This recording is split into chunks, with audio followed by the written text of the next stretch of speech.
Welcome in here on our David Kaplan YouTube channel, and I'm honored to have LaVar Ball with me tonight. He is the father of Bull star Lonzo. He's got LiAngelo, and he's got LaMelo. All right, how does a father come up with three guys that can play like that, especially the two in the NBA right now that are killing it? Only way you can come up like that, you got to be a ball. That's it. I guess so. Yeah, it's good though, man. You know, I came up with that with me and my wife, and I knew with being her, being my mate, we're going to make some excellent players because we both got the same mindset of sports, and we both built good. So, hey, it was all in the making. Okay, so the names, Lonzo, LiAngelo, LaMelo. Tell me the history of that. The history of that is, I probably get that from my dad on the fact that my name is LaVar, my brother is LaFrance, LaVale, Lorenzo, and LaShawn. So, hey, I wasn't going to let Tina name them because she would have named them, you know, like Rob, Bob, Mike, simple names. It's going to be very easy for me to get them with Lonzo, LiAngelo, and LaMelo. So, as these guys came up, when did you know I got some dudes that can play? At what age did you know Lonzo Ball is going to be a pro? See, that's what everybody say. At what age? It was before they was even conceived. I was a basketball player. My wife is a basketball player. Right. It's like I told her, I don't have nothing but boys. So if you're trying to get a girl out of me, ain't gonna work. My dad got 10 brothers and 2 sisters. My family is 5 boys and 2 girls. So I'm gonna get all the boys. So I said, as long as I get 3 of them from you, we good. And so I got 3 of them. So I told them they was born to go pro. Right. So you knew in your heart, I'm having boys and they're going to be hoopers. Yes. Yes. And it's like, my dad, he made us like the fastest and the strongest, but he didn't have a mindset like me to be like, you know what? You can make these boys athletes. We didn't start playing sports until we were in the 10th grade. Because in high school, it went from 10 to 12 in my era. Right. Now they started 9th grade, you know, freshmen, 9, 10, 11, 12. So he didn't realize to say, you know what, I got 5 monsters. So when I had my boys, I said, I'm going to put them in early because I know what to do. My dad didn't do it with us early, so I do this, and guess what? It's going to be very successful. Okay, so when they're coming up, like when you sent your one son to play in Europe, there are people going, I don't know, can that guy play? He's playing over there. Now he's one of the best players in the freaking world. Yes. So my thing is this. If you're really that guy and you're really talented, it don't matter where you at, they're going to find you. They be finding monsters in Africa and in Europe and other. If you're really that good, they're going to find you. So that's always been my belief. That's why when the boys played high school ball, people were like, why are they not going to these big high schools like Oak Hill or Findlay Prep or some big schools like that? We went to a high school down the street that was a public high school. I was like, if they can find somebody in the jungle, they can find my sons off the 71 freeway. No question about it. So sending Lonzo to UCLA, then he goes to the Lakers, and now he's here in Chicago where I live. I believe that team is on the way up if he's playing and he's healthy because he is the engine that makes them go. DeMar and Zach, they need him. What made him pick the Bulls? Wow, man. I don't know why they didn't talk to you. They talking to all these other commentators. They need to come see you because you understand it. People keep looking at my boy and saying, oh, he need to score more. He need to do this. I'm like, you guys don't get what his talent is. His talent is making everybody around him better. Correct. So that's what he does, and he wins. As long as you're going to let him do it his way, you're going to be fine. You're going to win a lot of games. And they saw it this year where I was like, man, I don't care what they say about all those other guys. My guy is the one that makes them go. And people are like, oh, LaVar, you just talking. But you get it. If you understand basketball, you'll see that. He knows when to make Lamar get the ball, when DeMar, when Zach needed it. It's just he's a good locker room guy and a guy that's very talented to don't worry about like, hey, it's about me. It's about, yo, he had him at number 1 before he got hurt. Right. Go look at what the Bulls record was and the way they played after your son got hurt. Right. DeMar bringing it up and then it's Zach and they're blitzing them. But when it's Lonzo with the ball, who's really good at the point of attack, when they blitz him, he knows where to get the basketball. If they just add some shooting to that team, I can talk to you all day. I can talk to you all day, man, because you have the knowledge and you understand. It's not like me saying, yo, I mean, you get it, you see it. I love it, man. Every time it's a good conversation when I got somebody who understands instead of stuck on these numbers. And it's all about winning and entertainment. That's all it is. Okay, so you mentioned that what the Bulls record, they were #1 in the East till he got hurt. I'm hearing the Bulls are concerned that he's seriously injured. Is he going to be back ready to go? He's going to be fine. Here's the thing. Zoe going to do whatever it takes to do what he got to do. One of the things, and it's just my opinion, and I'm always right usually on this stuff, when they did the meniscus tear a long time ago, they just try to let it heal. They should have cut that out the first time. Right. So he wouldn't have to go back in there. And then it ended up tearing again. He played so fast. Okay, I get that. But now, after they do the surgery on his leg, I'm looking and I'm like, yo, they got him running and stuff too fast. It was too early for him to do that. You know, I'm looking like, no. Let me tell you this, and they probably don't understand it. Water is very therapeutic. So if he would have been doing anything, he should have been in a swimming pool. So the water is around the knees. You really can't do nothing to the knee, but you can make the muscles around it stronger. Like your hamstrings, your quads, all that stuff, your calves, everything attached around the knee, you can make that strong. So I thought he should have been doing some pool therapy instead of hard on the treadmill or a little running he was doing. I was like, that's wrong. And then the other thing is you're going to be very stiff. So when you stiff, this is what Lonzo going to do. He's thinking he's stiff, and the guys is telling him, and they rubbing his leg, and they telling him he's stiff, and what they're doing is they fracturing another part of his knee. Rubbing him out. It's too fast and too hard. That's why I knew. I was like, he's not going to be able to play. They trained him the wrong way. I already saw that. And that's why I knew. I was like, he's not going to be. And then usually when you're when you have a team, and with Lonzo's a big piece, you're trying to get him back as fast as possible. And that type of injury is not some stuff you rush. You got to understand what you're doing. And just because you're on a pro team or something, you really know what you're doing. I know how to heal knees and everything. But people be like, oh, I've been a trainer for years. For years. Like my experience in training, man, is I've been lifting weights and stuff since I've been 12 years old. I'm 55 years old. So I've been doing this stuff for damn near 40 years. Right. And people be like, well, I don't know about that. VAR just loud and hey, very intellectual on some of this stuff too. Okay, so will he be healthy, ready for the season? You know what? He should be ready for the season this year because he's going to stay out here and get it done the right way. Sometimes you have to get your own guy to say, okay, this is how we got to do this. And I told him, go. You're older now, go find a guy for that. But I'll tell you what, if all else fails, go back to the basics, which is come back to me. Let me get you right, man. Because you were never hurt when you was with me. High school and all this stuff, you never hurt. So now you get over here and train with the Lakers, and they got you on these rubber bands, and you're not doing no strength training and stuff like that for your legs. You're going to get hurt. And then they playing you 100 miles an hour, and you used to playing the whole game, and then they take you out after 6 minutes, cool you off, sit down, and say, go fast again. So now you're going to tear your body up. And I'm just looking at it like, wow. I tell you what, this is what I tell everybody. The boys play high school, never come out, 32 minutes. How about you guys play my boy 1 through the third quarter, 36 minutes. And by the fourth quarter, you're going to be up by 20. Sit him down, let him sit out now. You're going to be good. But you're going to get 36 full minutes of him. He's going to have his hand on the gas, and he's going to play till halftime, get his breather, and then come in the third quarter and go into overdrive. And now you play the third quarter, you hit him hard. So now all your bench players can play when you up 20 to fourth quarter. So that's where you got to do Lonzo.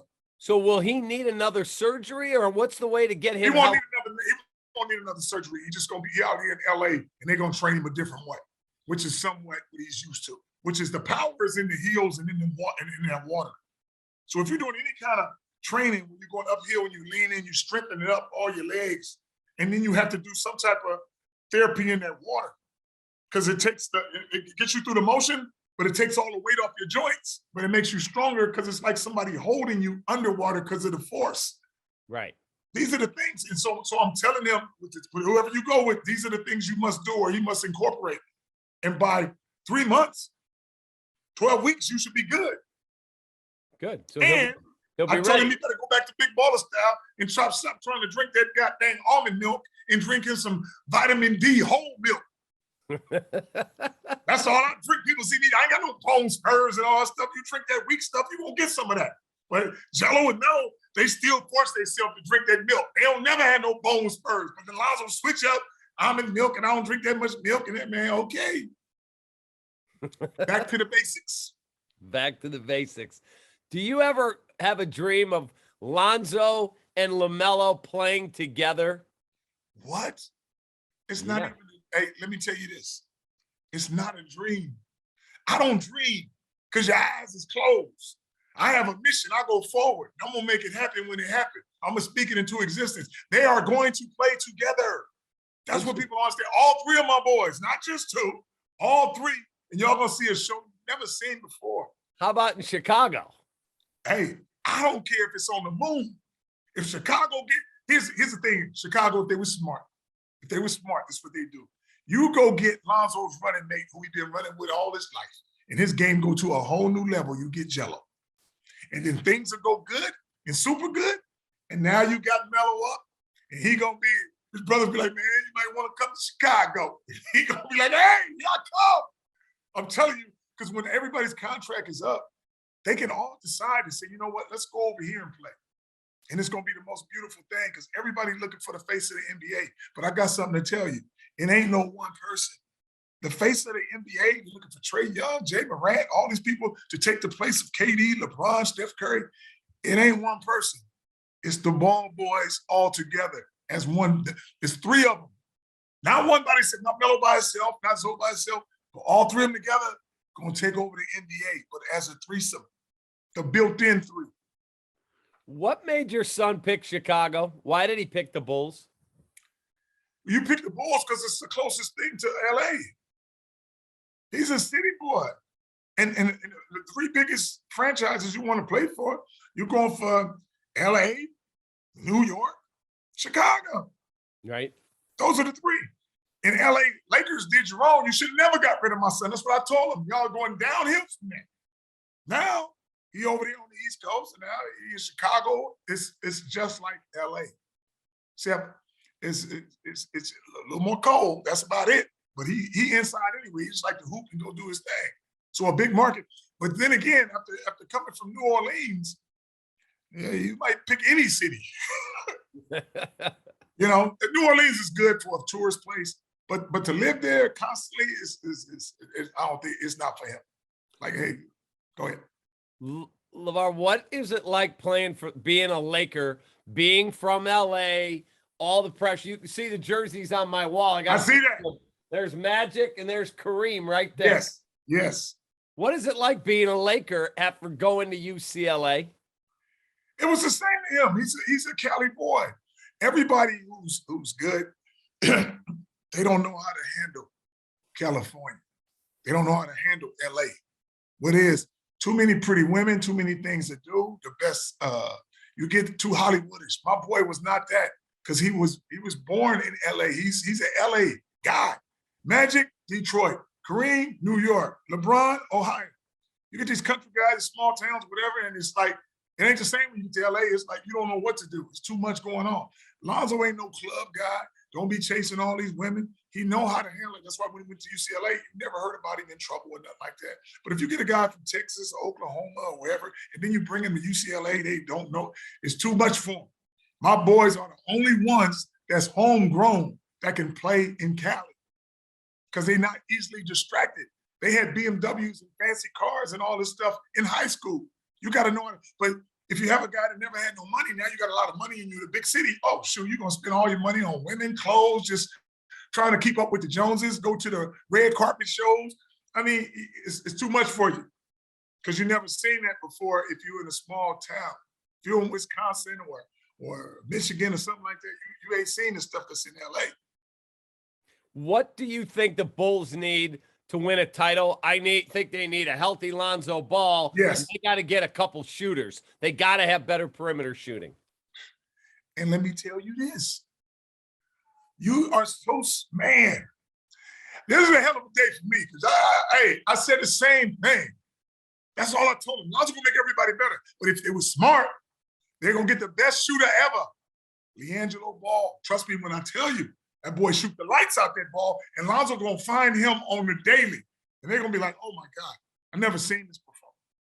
Jello the coldest dude out there when they come to shooting that ball, and Lonzo makes him go, which people don't understand that Jello, listen to me, he's the one who unlocks Lonzo and LaMelo. And this dude ain't in the league. They don't get it. Get him and see what happens. Either one of them get it. They're going to be like, oh, my God. Crazy.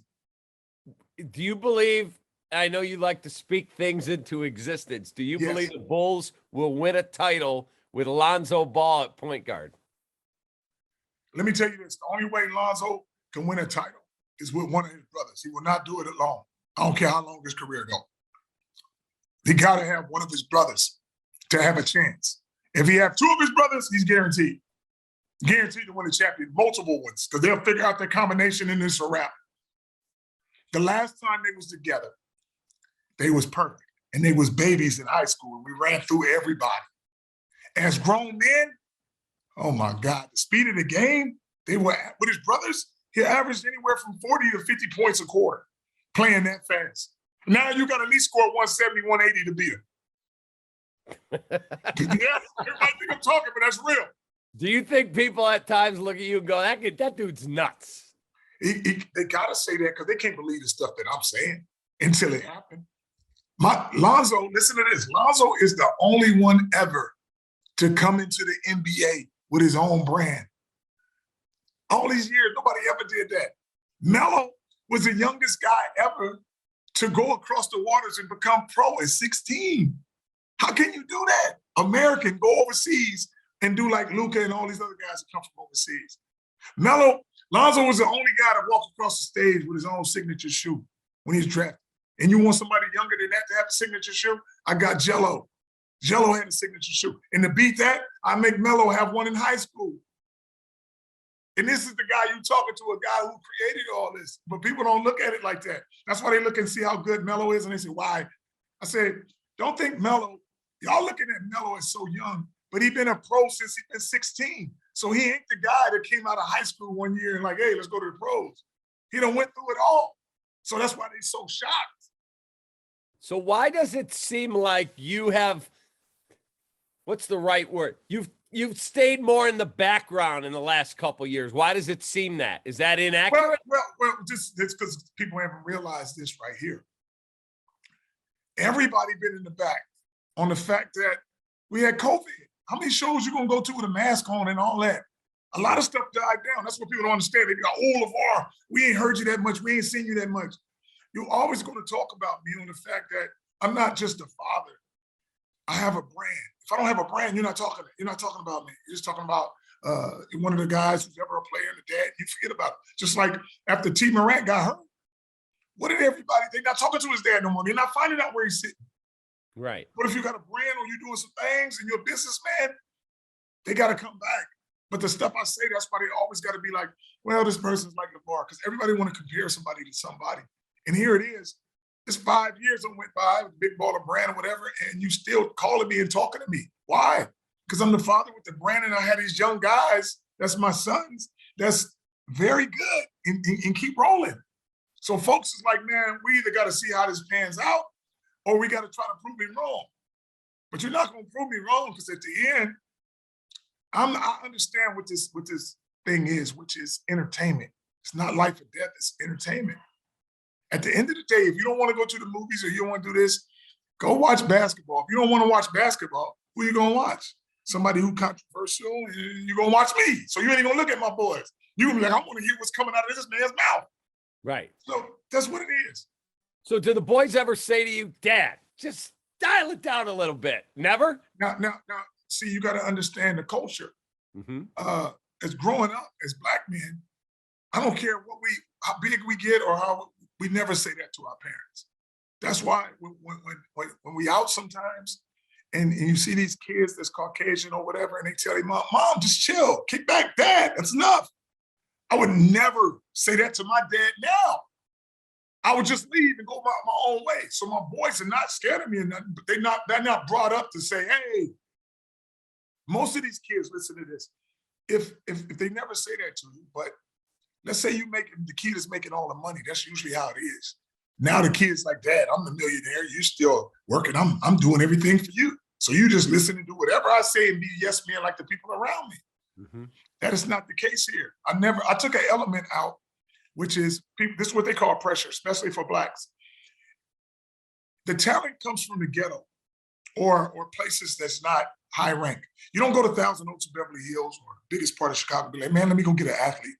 You got to get somebody who's hungry or who's talented and just need a little help, a little push. And that's where we come from. But I always told my boys this, somebody got to be better than Michael Jordan. Why not you? So they growing to be the best players in the world, not the pressure that's put on youngsters. It's like, okay, you 18, 19 years old, you're the last family member. We need you to make it to get us all out of poverty. I never had my boys be like, man, y'all got to make it, make some money so you can get me and your mom up out of Chino Hills and all these hills and swimming pools. We got to get out of this area. Never that. So they just playing hard to be the best in the world so the money don't drive them. So now you're playing with a passion. And I have to also make them understand this. At the end of the day, here's the thing with these youngsters. They never had a Cadillac or they never had a big house. So that's the first thing they buy. After you done bought a house and a car and some jewelry, what's next? You better have a passion to do something. And if you have that passion to do something, that's a great thing. But at the end of the day, with all this money and whatever you have to help somebody, whether it be one person, 10 people, 1,000 people. You just got to help somebody do something. That's the end of the day. Or you're sitting at the top with 400 million by yourself and then what? And you're lonely. And what I don't understand is guys work their ass off to get to the league. Now you're going to relax against the best? Now when you should take it to the next level. Right. And let the chips fall where they may at the end. Because what a lot of these guys don't get, y'all was playing in the gyms for 24/7 for free. And now you get paid for this. But you got to get that passion. So when you don't have that passion to play no more and you just get there for the money, I'll give you a scenario. I talked to a young kid. He's about like 12 years old, very talented. You know, can shoot the ball, tall, run. I said, man, why you like this basketball, man? He said, man, so I can buy my mom and dad a house. And I was like, but you can be on Wall Street or do some other things and be a banker or a doctor to make some money. So if you're just playing basketball to make some money, you're too young to worry about buying your mom and dad a house right now. You just need to work on your game and not have that extra pressure to say, I got to buy them something. No, they bringing you here to practice and do your thing because they already okay. They just want to make sure you okay. My feeling has always been like this. When you have kids, I think the only thing that matters when you're a parent is like, you know what? If I leave this earth today or tomorrow or whenever, I just want to make sure the people I brought into the world, my kids, are well taken care of or they can take care of themselves. That's all we worry about. I'm not trying to do things no more as far as like, I got to do this for my boy, I got to do this. I'm going to love my boys to the end. I'm always going to be the father. Like I said, I'm never going to take a step back because I'm always on the side of them. And I don't never push them. People are like, no, you do push your boys, LaVar. I said, not me. I lead them. If I lead you, that means you behind me. And you don't feel it's going right, just turn it off. There's no resistance. There's no nothing. But if I got to get you up in the morning, Dave, and say, hey, 5 o'clock in the morning, let's go shoot. If I got to push you to do that, it's not for you. It's not going to work then. It's not going to work at all. And it's not for you. But like you said, you give a man a fish, you'll feed him for a day. You teach him how to fish, you'll feed him for the rest of his life. Exactly. And that's what we got to explain to some of these people, but sometimes they just don't get that concept. And my thing is this, where people keep thinking I'm different on this too.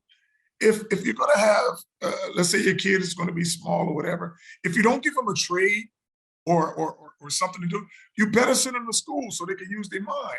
Right. I always knew about going to school, but my wife's 6'1", I'm 6'6". Okay, I'm thinking athlete, so I'm training my boys to be basketball players from day one.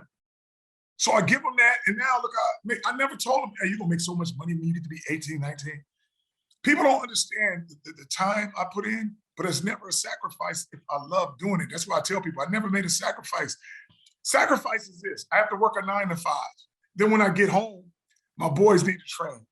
And then I can't go on the weekend because I got to do overtime at a job. That's sacrifices. Right. But if I'm training at the house and I'm training them every day for 18 years, they're going to be very good at what they do. Now I got a basketball court, swimming pool, all that stuff in the back. But if I want them to be super smart, they're gonna be small. I'm gonna have the world's greatest library in my house. They're gonna have a lot of books. Right. But even though I convinced my boys, they never thought they were not gonna make the NBA. I said this since they was babies. Me and your mom, we made you guys for this. You were born to go pro. Your last name is Ball. Everything lined up. Your mama's a PE teacher. She athletic. I'm a trainer, football player. Athletes is in your genes to play.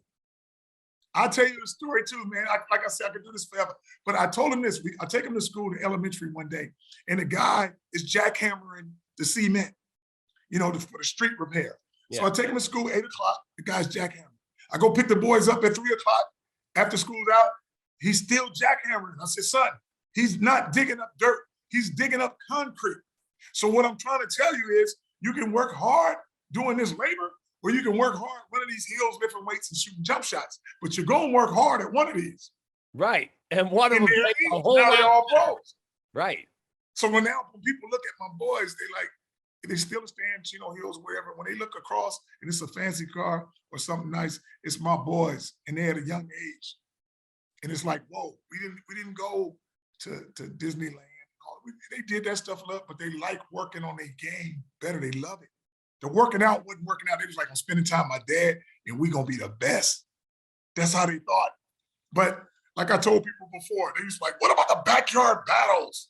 Here's the thing, my boys never battled really each other on the backyard, on the fact that people came to train with me, and as Lonzo was, 8, and Jello's 7, and Melo's 5, 4, I got them playing against 13 and 14-year-old guys that's coming to train with me, 3-on-3. Them 3 that I'm training against my boys. So my boys are getting better, and guess what? The hour go up, another 3 come and play against my boys. That's why out of all these people I done trained, you got to stay consistent. My 3 is the only ones that's in the pros because they've been doing it for years.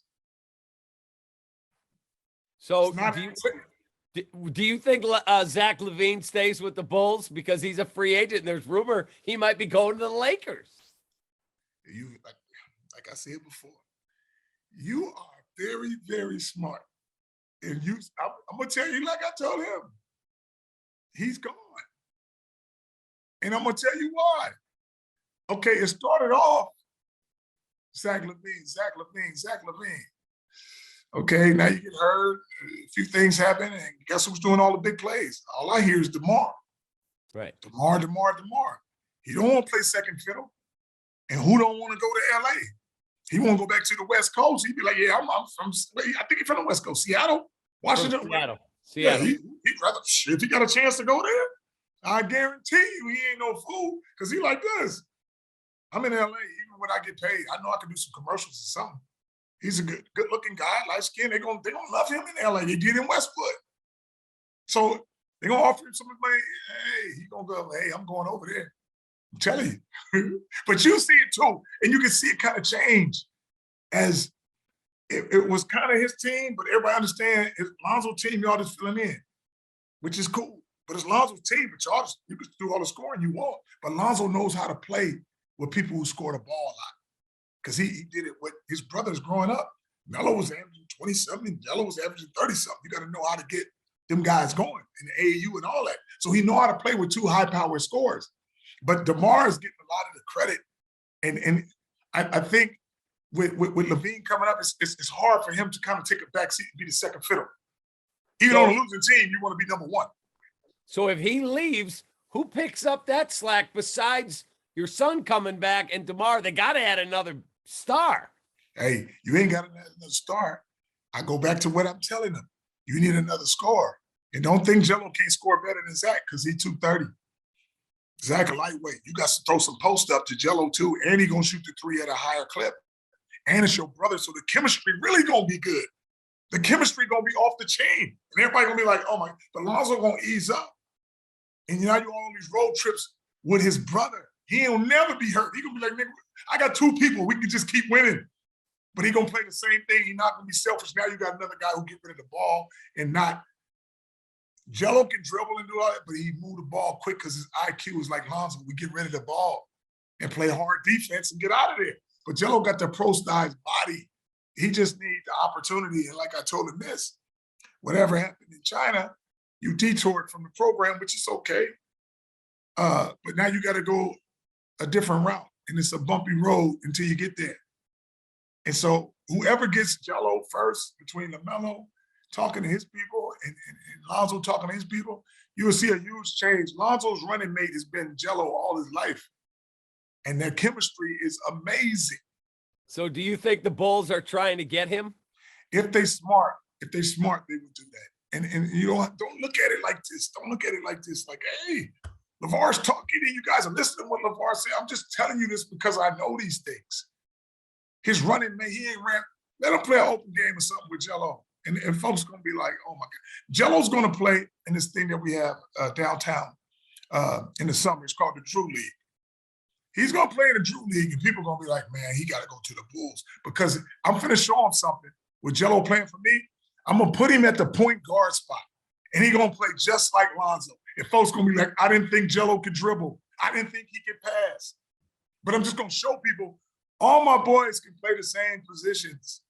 And between Melo, Jello, and Zoe, man, if he ever played with Melo running on one side and Jello running on the other, now you're going to unlock Lonzo and you're going to get triple-double Lonzo, which is going to have 20 assists, 20 points, because he only got to make 2 or 2 threes at the top of the key every quarter. It's going to be the easiest 20 he ever had, but he knows his brothers is running and we want to go fast. So now on the defensive end, he's going to rebound the heck out of the ball. So now he's going to have an easy triple-double and folks going to be like, God, because Lonzo throws a long pass maybe 2 or 3 times, but he never takes the ball out and just throw it the length of the court, maybe once. But he would do that time after time, knowing that his brothers is getting out quick. That ball coming. But now they're not coming as little kids. You got a 6'7" forward on this side, guard on this side. You got a 6'6", 230 on the other side. So whoever back there with him that's fast gonna be 6'2", 6'3", 180, 200 at the most. It's gonna be very easy to do this. And Lonzo gonna outrun the 3, the 4, and the 5. And now, every now and then, Lonzo gonna know he got Melo. Melo gonna get the rebound and run, and Lonzo gonna catch 3 or 4 dump lobs because his brothers see them things. He'd throw it to Jello, and Jello would throw the lob from the other side. That quick, and now you get this excitement, scoring 150, 160 points on a nightly basis, and everybody can't sit down because the biggest show is the 3 Ball brothers. LaVar, I appreciate you taking time. Man. I'll let you go watch the game, man. Thank you. Dave, I had a great time with you, man. Let me tell you this. Some of these guys want to talk to me and have these other innuendos where they want to try some other stuff to say, hey, what's going on? Hey, LaVar, how you doing? How's your boy? What about this? What about that? I had the greatest conversation with you, man. And I remember talking to you a while back, same way. And I was like, oh, that's that guy. I'm good. Yes, I roll with you. And the knowledge that you have of the game is a beautiful thing, man. And sometimes it's kind of cool to talk to somebody, just talk like this. It's better. I appreciate you. You're a good man.